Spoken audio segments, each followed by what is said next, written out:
Bienvenidos y bienvenidas a Cats Happy. ¿Qué tal estáis, gatunos? Hoy hablamos sobre los areneros para gato.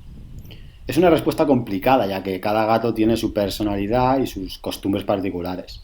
Dependerá de su comportamiento cuando usa el arenero para hacer sus necesidades.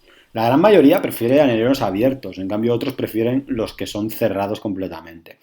Es importante escoger el tamaño ideal para que el gato se pueda mover cómodamente dentro del arenero.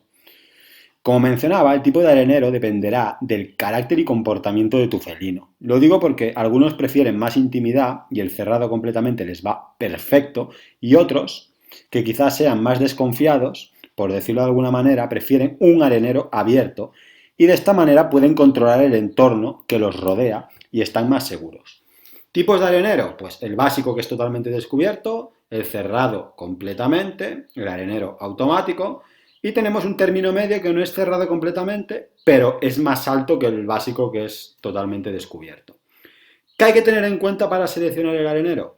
Bueno, pues la prioridad es el gato, no el que te guste a ti por su diseño o por su tamaño. Normalmente a los gatos les gusta moverse dentro del arenero, cavar, dar vueltas, con lo cual debe ser adaptado al tamaño de tu gato.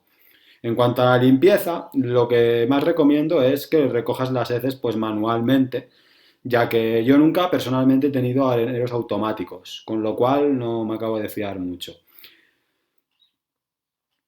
Bueno, es importante que prevalezca, como digo, la intimidad de tu gato, ya que, como sabéis, son muy recelosos con toda su intimidad.